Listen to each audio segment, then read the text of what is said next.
सर्वसामान्यांच्या हक्काचा आवाज जागर जनस्थान।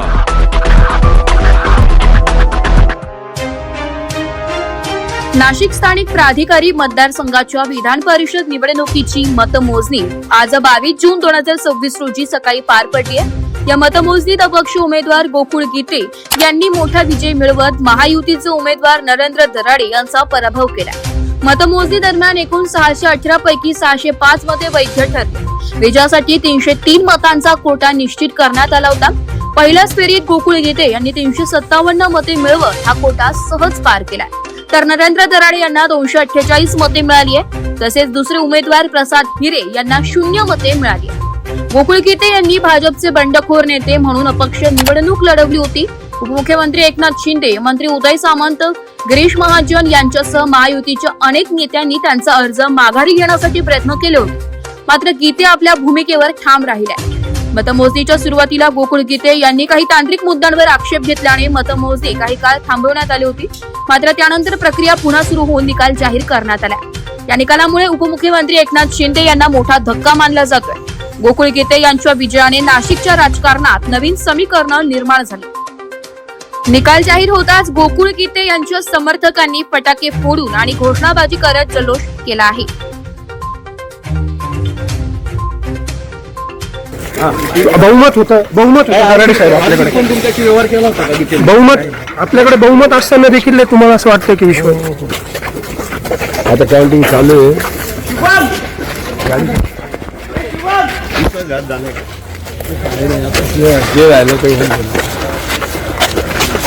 दादा क्या कहेंगे दादा? पण या संदर्भात तुम्ही पक्ष नेतृत्वाकडे तुम्ही या संदर्भात काही इसलिए मैं बाहर निकला है। पण पक्ष नेतृत्वाकडे काही तक्रार वगैरे तुम्ही या संदर्भात काही करणार का? हम कुछ वोटिंग को लेके गड़बड़ हुआ था, वकील लोग आए थे, उनकी तरफ से क्या कहेंगे इसके बारे में? क्या बोलेंगे इसके बारे में? आगे मंत्री एकत्र आए होते, गिरीश महाजन जी यहाँ पर थे, तीन मंत्री एकत्र होते, 3 मंत्री 8 दिवसापासून एकत्र होते, माघारीसाठी देखील प्रयत्न झाले, परंतु ते यशस्वी झाले नाही असं आपल्याला वाटतं। तुमचं येत नाही, माझं येत ती खेळी होती का? त्यांनी छुपा प्रचार केला असं, त्यांनी प्रचार केला वगैरे असं काही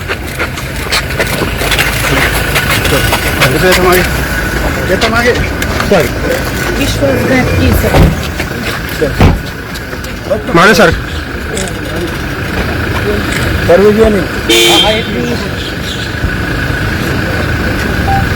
पुढची भूमिका काय असेल आपली दराडे साहेब? काय नाही, आता काय घरी जाणे काय होईल? सगळे विश्वास बस सगळ्या खोट्या गोष्टी असतात, सगळे नेते वरच्या वर दाखवतात सगळ्या गोष्टी। तुम्ही भाऊक झालेले आहेत? नाही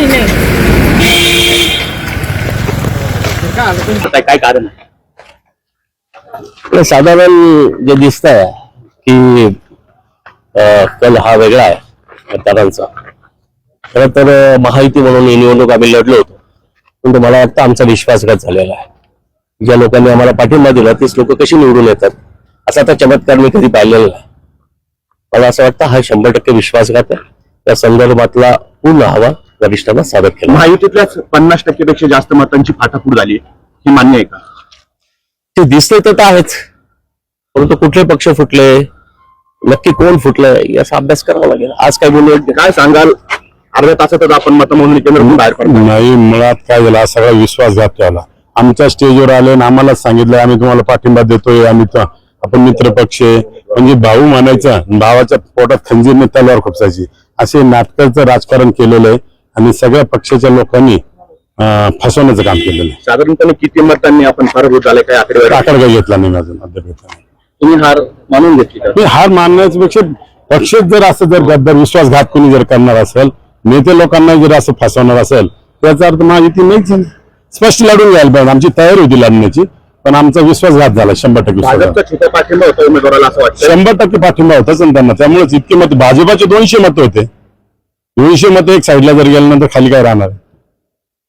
काय विचार मंथन कराल आता भाऊ वरिष्ठांना मी कळू, 10 वर्षात जो काही दुरावा होता मतदारांपासून त्याचा पुढे इफेक्ट झाला नाही, त्याचा काहीच फरक पडत नाही। असं या इलेक्शनला तो फरक पडत नाही।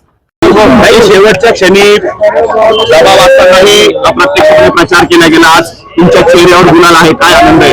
खूप आनंद झालेला आहे। हा संघर्षातून आमचा विजय झालाय। खरंच पाहायला गेलं तर हा सत्याचा विजय झाला आज, आणि सुज्ञ मतदार असल्यामुळे योग्य तो उमेदवार आहे. त्यामुळे विधान परिषदेत सर्व मतदारांना त्यांचं मतदान आहे ते कुठे प्रकार वाया जाणार नाही. गोकुळभाऊंनी सकाळी बाईट दिलेली होती की मी मतदारांचा विश्वास सार्थ करेल. आज ते सत्य झालेलं आहे. आज आमदार म्हणून घरासमोर पाठी लागणार आहे. गणेश गीते खरं तर दावेदार होते, परंतु तुमचे पती गोकुळ त्यांच्यावर शिक्कामोर्तब झाले. काय वीर भाऊजाईचं आता सगळं आहे? नाही, आनंदच आहे सगळा. म्हणजे आम्हाला पूर्ण कुटुंबाला खूप आनंद आहे. आमचा हा विजय सगळ्या जिल्ह्याने बघितलाय की खूप संघर्षातून हा विजय झालाय.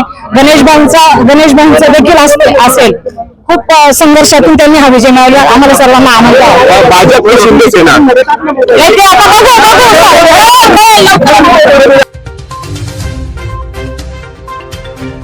जागर जनस्थानसाठी संदीप नवसे, नाशिक.